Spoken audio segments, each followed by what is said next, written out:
부동산 규제라는 말이 걱정이 돼가지고 왔습니다. 더 이상 규제는 그만했으면 좋겠어요. 규제를 그만하면 좋겠다는 바램으로 끝날 확률이 높지 않을까. 뭐 앞으로 이제 미래를 뭐 이제 점칠 수는 없겠지만 규제를 안 할 수 있을까요? 여러분들 반대로 생각하면 이거는 뭐 진보 보수 할 거 없이 다음 정부가 과연 규제를 안 할 수 있을까? 내가 대통령이 된다면 정말 규제를 안 할 수 있을까?라고 생각해 보면 욕하는 분들은 이제 욕은 쉽게 할 수 있죠. 뭐 저러지 마라, 뭐 저러면 안 된다라고 이제 평론을 하거나 비평하는 건 쉬운데 막상 내가 그 자리에 가면은 당장 급한 불 끄고 싶지 않겠습니까? 급한 불을 안 끄고 욕 먹어가면서 계속 그 국가를 위한 정말 장기 플랜을 가지고 할 수 있을까? 과연 우리 국민이 그만큼 기다려 줄까요? 그리고 여론이 과연 그걸 이해를 해줄까요? 저는 그 부분에 대해서 조금 의문이 있습니다. 정치 지도자들이 하는 행동들은 사실은 표심을 생각하는 거죠. 그러니까 그 표심을 생각한다는 거는 결국에 국민들의 뜻인 거고. 그러니 정치인을 욕하기 전에 사실은 국민들이 잘 알아서 그 부분에 대해서 필요하다면 좀 감내하고 감수하고 좀 고생을 하더라도 버텨주고 해야 되는데 우리나라 사람들은 약간 좀 워낙 빨리빨리 급한 거 이런 거 좋아하잖아요. 그러니까 기다리기는 쉽지 않을 것이다. 빨리 집값 잡아라. 전세 왜 이렇게 올라가냐. 금리는 내려가는데 대출은 왜 규제하냐. 뭐 다양한 얘기들이 나오지 않을까 싶습니다. 서울 전역에 토허제를 할 것 같아요. 뭐 그런 거를 하진 않을 겁니다. 토지거래 허가구역이라는 거는 상당히 강력한 정책이고요. 안 좋은 규제예요. 그러니까 되게 나쁜 규제 중에 하나입니다. 그러니까 규제라고 해서 좀 합리적인 게 있고 비합리적인 게 있고 뭐 이런 게 있잖아요. 근데 토지거래 허가구역은 되게 비합리적인 상당히 위헌성이 높은 그러니까 좀 극약 처방에 가까운 거거든요. 근데 그거를 전임 시장 그리고 현 시장 두 분이서 그냥 막 쓰고 있는 거예요. 그렇게 이해하시면 제일 좋을 것 같아요. 이 부작용이 엄청 큰 건데 그냥 쓰는 거예요. 그냥 쓰고 있기 때문에 토지거래 허가구역을 써도 되는구나라고 많은 그 국민들이 생각들을 하시고 특히 뭐 어차피 우리 동네 아니니까 뭐 약간 이런 정도의 생각으로 토호제를 바라보는 분들이 있어요. 사실 국민 5,200만 명 중에 토호제에 해당되는 사람들, 토호제에 해당이 되는 사람들이 많지 않습니다. 뭐 한 1% 채 될까요? 2% 정도 될까? 요번에 뭐 강남 3구에다가 용산까지 넓혀가지고 그나마 좀 이렇게 대상이 늘었다고 할 수는 있지만 실제 해당되는 분들이 별로 없어요. 그러다 보니까 그냥 토호제? 뭐 남의 얘기야 그냥.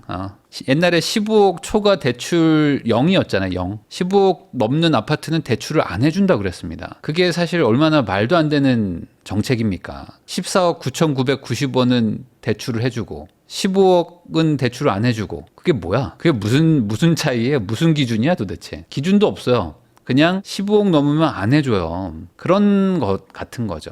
그러니까 지금 이번에 그 토호제도 사실은 그렇게 하면 안 되는 정책이었는데 집값이 너무 갑자기 올라가니까 이제 어이쿠 하면서 이제 다시 걸어버렸단 말이죠. 거기다 또 확대 재지정까지 해가지고 이거는 정말 문제가 많은 규제고 9월 달에 이제 규제가 우선은 1차 만료가 되는데 한시적으로 걸어놨잖아요. 그러면 이거를 일부라도 좀 풀 확률이 높습니다. 일부라도. 지금 그때도 제가 한번 말했지만 뭐 용산 후암동이라든지 뭐 송파구 막 거여 마천 뭐 이런 데도 있고요. 강남도 다 비싼 게 아니잖아요. 강남도 비싼 게 있고 좀 덜 비싼 게 있고 뭐 나홀로 아파트도 있고 막 이러는데 그런 것들도 지금 막 죄다 다 걸려 있거든요. 그래서 지금 상당히 심각한 재산권의 손해와 그 규제 피해가 되게 많은데 그걸 모르지 않거든요. 모르지 않은데 우선은 급한 불 끄자. 우선 대선 이후에 뭐 정리하자 해가지고 9월 정도로 하신 것 같고 아마 9월이 지나면은 일부라도 좀 완화를 할 겁니다. 안 그러고 이거 계속 가잖아요. 그러면은 내년 지방선거 때 또 큰일 나기 때문에 제가 봤을 때 토어제는 조금 풀릴 가능성이 있습니다. 물론 이제 전체를 다 풀 거냐 그거는 아직 모르겠어요. 지금 그 오세훈 시장님의 그 의중이 되게 중요한데 이분의 속내를 잘 모르겠어요. 저도. 그래서 여기까지는 예측이 아직은 안 된다. 직장 이직으로 서울에서 부산으로 가야 될 것 같습니다. 서울 집을 매도하고 부산 해운대 쪽으로 매수를 하는 게 맞을까요? 북극 항로가 요즘 나오던데 올해 실거주하면서 투자가 될지 전세 주고 내려가는 게 나을지 고민입니다. 서울에 거주를 하시다가 직장 때문에 부산으로 내려가서 부산에서 예를 들어 뭐 앞으로 나는 남은 여생을 살 것이다. 뭐 그게 확실하다. 절대 나는 서울 돌아올 일이 없다. 라면은 저는 부산으로 이직을 하면서 집을 사는 것도 나쁘진 않을 수 있다고 봅니다. 왜냐면 지금 서울은 상대적으로 조금 뭐 저점 구간은 아니고요. 고점 쪽에서 좀 놀고 있는 거고요. 부산은 그래도 한 중간에서 저점쯤에서 지금 이렇게 왔다 갔다 하고 있는 거라고 저는 보이거든요. 부산이 확실히 좀 눌려 있는 건 맞아요. 그리고 부산이 뭐 경쟁력을 많이 잃었다 하지만 그래도 부산만이 가지고 있는 그 특별함이라는 게 분명히 있고요. 그리고 이 부동산이라는 거는 항상 그 돈의 흐름과 같습니다. 그러니까 물도 이게 높은 곳에서 이렇게 낮은 곳으로 흐르듯이 이 돈도 비싼 곳에서 이게 싼 곳으로 이렇게 흘러가는 게 있거든요. 그 흘러가는 거를 정책이나 어떤 경제 상황이 인위적으로 막고 있을 수는 있지만 영원히 막을 수는 없습니다. 이 댐도 계속 그 물을 방류를 안 하면 이 수위가 계속 올라가서 어느 순간 댐을 무너뜨리거든요. 부산도 분명히 한번 기회는 올 텐데 부산 내에서도 뭐 당연히 이제 상급지들 정말 그 최상위 지역들부터 오겠죠. 당연한 거죠, 그거는. 밑에 그 저가 주택들부터 오지는 않을 테니까. 근데 내가 혹시라도 이직을 했으니 다시 이직을 할 수도 있고 부산에 살고 있지만 뭐 가족들은 이제 서울에 있어야 될 수도 있고 갔다가 다시 돌아올 수도 있다면 굳이라는 생각은 좀 듭니다.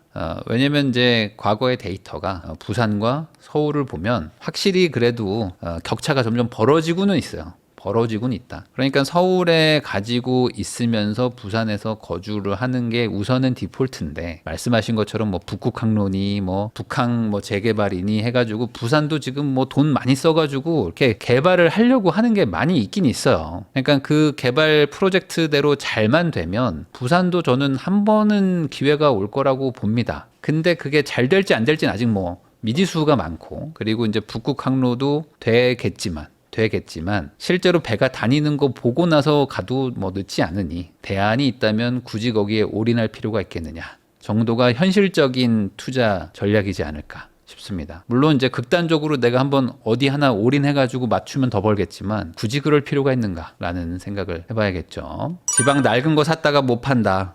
이게 2008년 9년 때 딱 똑같은 얘기들 했었습니다. 2008년 9년 때 지방에 전세가 막 올라가고 매매가가 조금 빠지는 동네들도 많았고 그때도 살짝 올라가는 동네도 많았거든요. 그때가 딱 그랬어요. 2002년부터 2007년까지 버블 세븐 하면서 그 서울 뭐 평촌 뭐 이런데 막 가격 막 미친 듯이 올라갔습니다. 그 소위 말하는 똘똘한 한 채가 그때도 있었거든요. 2006년 7년에 막 미친 듯이 올라가가지고 막 노도강 사람들의 막 한탄의 눈물 막 이런 얘기들 막 기사에 똑같이 나왔어요. 지금하고 과천 막 이런 데는 막 올라가고 막 강남은 올라가고 뭐 평촌은 올라가는데 노원은 안 올라간다 하면서 아주 그냥 뭐 눈물에 뭐 하루하루를 보냈습니다. 뭐 이런 기사들 엄청 많아. 근데 2006년 7년 때 막판에는 노도강도 갑자기 막 올라요. 막 1년에 막 30% 넘게 오르거든요. 그냥 이 서울에서 막 축제가 벌어지고 있는데 지방은 아주 박살이 나가지고 지방 박살나서 지방에 투자 누가 합니까? 라고 했던 게 2002년부터 2007년 사이. 그래서 지방에 집 사면 망한다. 지방 집 사지 마라. 지방 사면은 물려가지고 못 나온다 했을 때가 지금하고 똑같죠. 그러다가 2008년, 2009년 금융위기 터지면서 진짜 지방 사면 망한다. 서울도 망하고 지방도 망하고 다 망한다고 했을 때가 2008년, 2009년입니다. 지방에 전세랑 매매가 붙어버려요. 완전 붙어버리고 일부 지역은 넘어갑니다. 지방은 전세가 매매가보다 막 넘기 시작해요. 그러면서 아주 난리가 났죠. 사람들이 집을 막 던지기 시작합니다. 야, 큰일 났다. 빨리 지금 전세로 옮겨가야지. 안 그러면은 이거 돈 다 날린다 해가지고 집 팔고 월세 가시는 사람도 있었고 집 팔고 전세 가는 사람들도 있었거든요. 그때는 지방 소멸 없었을까요? 다 있었어요. 그때도 이미 부산도 인구 감소하고 있었고 다 감소하고 있었거든요. 인구 감소는 옛날부터 있었어요. 지금은 전국적으로 인구가 감소하는 것뿐이고 그때는 지방은 인구가 감소하는데 전국 인구는 아직 그래도 좀 늘어나고 있었던 시기일 뿐이지 그때라고 뭐 수도권 쏠림 현상이 없었겠습니까? 그래서 지방의 소형 아파트들 다 박살나고 있었을 때인데 그때 지방의 다주택 규제를 풀기 시작하고 지방의 뭐 양도세 일부 면제, 뭐 전면 면제, 뭐 취득세 뭐 중과 배제가 뭐예요? 그때는 취득세 막 면제해주고 막 이런 일들이 일어나기 시작하죠. 그때 제가 이제 막 들어갔던 겁니다. 그때 지방의 소액 투자로 제가 들어가가지고 다들 그 지방 분들이 집을 막 던질 때 27, 28때 가가지고 그 집 제가 사겠습니다 하니까 그 집을 팔겠다고 하는 그 할아버지의 한박 웃음, 그 할아버지가 얼마나 환하게 웃으시든지, 그리고 할머니도 있고 아주머니도 계셨고 아저씨도 있었어요. 그런 분들이 되게 그 고마워하면서 저한테 집을 팔았었죠.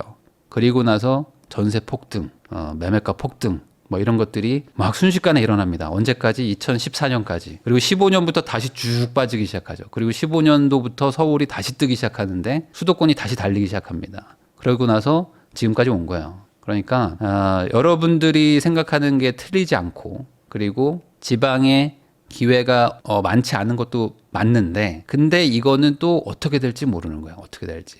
2017년 전에 2016년도까지만 해도 여러분들 다 살아 계셨지만 그때 집 사면 안 된다고 그랬잖아요. 여러분들도 집 안 살라고 그랬잖아요. 그때도 서울에 사는 사람들, 수도권에 사는 사람들 집 안 샀습니다. 집 안 샀고, 집 사면 망한다고 했고, 그때 그냥 전세로 살면 된다고 얘기했던 사람들이 10년도 안 됐어요. 8년 전에는 다 그랬어요. 여러분들도 다 그랬잖아요. 하우스 푸어 얘기하고, 누가 이제 부동산을 사냐, 부동산 다 망했다, 주식해야 된다, 뭐 다 그런 얘기 했었죠. 자격증 따야 된다, 뭐 이런 얘기 했잖아요. 뭐 회사 열심히 다녀야 된다. 근데 그게 순식간에 바뀌죠. 그리고 또 다시 바뀌었죠. 지금 또 집 사면 안 된다고 하죠. 그러니까 이런 것들은 어찌 보면 이렇게 휩쓸리는 거고요. 휩쓸리는 거고, 그게 영원히 간다라고 생각하면은 또 다른 기회를 놓칠 수도 있어요. 또 다른 기회를 놓친다. 재건축, 재개발은 언제쯤이나 살아날까요? 재건축, 재개발은 조금 걸리죠. 조금 걸리고 금리가 조금 더 내려간 다음에, 그리고 이제 물가는 어느 정도 이제 좀 안정이 됐습니다. 과거로 돌아갈 수는 없지만, 그러니까 뭐 공사비가 지금 예전처럼 막 500, 600에 할 수는 없어요. 평당. 지금은 뭐 700, 800, 900 뭐 이렇게 얘기를 하고 있잖아요. 고급화 정도에 따라서. 그러니까 이제는 뭐 아무리 못해도 한 800대는 이제 잡아야 돼요. 싸게 해도 막 700대 후반인데, 이게 그 1, 2년 전만 해도 공사비가 어디까지 오르는 거야? 라고 하면서 되게 좀 걱정을 많이 했는데, 이제는 그래도 상단이 어느 정도 좀 정해졌습니다. 그러니까 이제 공사비는 좀 계산이 서요. 공사비가 막 1000, 1100, 1200 막 갑자기 더 올라가지 않을까라는 걱정까지는 이제 안 해도 되는 상태까지는 왔단 말이죠. 그럼 이제 공사비 답 나왔죠. 그리고 이제 금리 인하에 따른 이제 금융비용 답 나올 거죠. 그러면 당장은 아니지만 어느 순간 이제 사업성이 나오는 시기가 될 텐데, 올 겁니다. 그 사업성이 나오는 시기가 오려면 당연히 구축들의 가격이 올라야겠죠. 구축 가격이 오르면 사업성이 나옵니다. 왜? 얘를 부셔서 새로 지으면 최소한 저 구축에 플러스 알파만큼 벌 거니까 계산기를 두드릴 수가 있는 거죠. 지금은 계산기를 두드려도 분양가가 도저히 이 옆에 있는 구축 기준으로 하면 답이 안 나와서 진행이 안 되는데, 공사비 답 나왔지, 금융비용 답 나왔지, 그러면 이제 분양가만 답이 나오면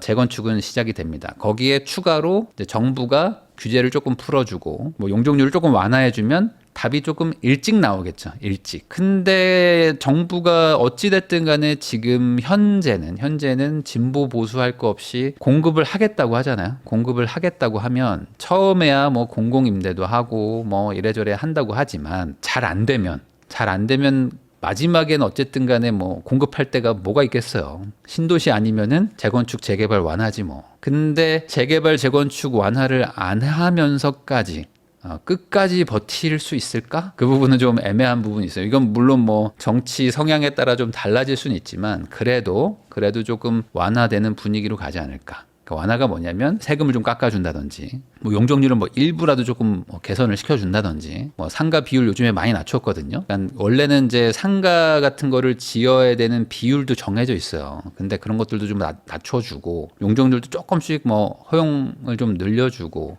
이런 것들이 지금 많이 적용이 되고 있습니다. 근데도 사업성이 안 나와서 못하고 있는 거지, 금리 좀 내려가고 하면은 다시 한번 5년 안에는 재건축, 재개발 바람이 한 번 더 불 것 같긴 해요. 불 것 같긴 합니다. 일기 신도시 특별법 어떨까요? 일기 신도시 특별법은 뭐 이미 통과는 됐지만 그거는 또 별개입니다. 별개 얘기죠. 그러니까 너무 단기간에 대규모 택지를 재건축을 한다는 건데, 이건 뭐 재건축도 아니고 대개조 프로젝트죠. 이미 빈 땅에다가 신도시를 올리는 거를, 이미 아파트가 있는 곳을 그 신도시를 만들겠다고 하니까 이게 얼마나 어려운 프로젝트입니까? 그러니까 논밭을 신도시로 만드는 것도 힘든데 그것도 토지 보상하고 거기 민원 해결하고 하면서 시간이 얼마나 갑니까? 지금 3기 신도시 시작한 지가 5년이 더 됐는데 아직 뭐 입주는커녕 뭐 좀 착공도 다 못 하고 있는데 근데 이미 거기 살고 있는 사람들 그 사람들을 이주시켜 가면서 거기다가 그냥 하나하나 개별 재건축도 아니라 막 통합 재건축을 한다.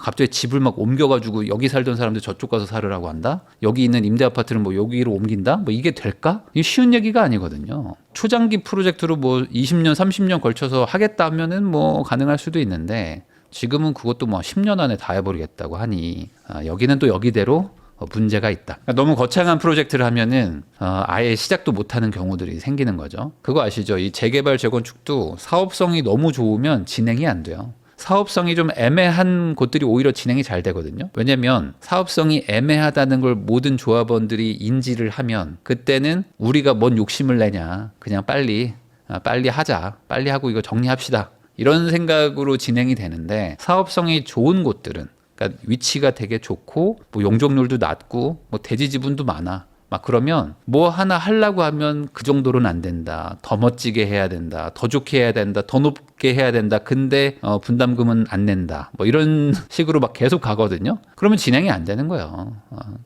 그래서 오히려 좋은 곳이 잘 안 되고 유명한 곳이 잘 안 되는 이유가 항상 이 조별 과제가 다 그런 거 아니겠습니까? 조별 과제가 같이 한 마음 한 뜻으로 하면 잘 될 텐데 다들 나는 뭐 갑자기 엄마가 아파가지고요 하고 뭐 갑자기 나는 뭐 그거는 동의 못 한다면서 갑자기 이제 막 데모하기 시작하고 뭐 그런 거죠.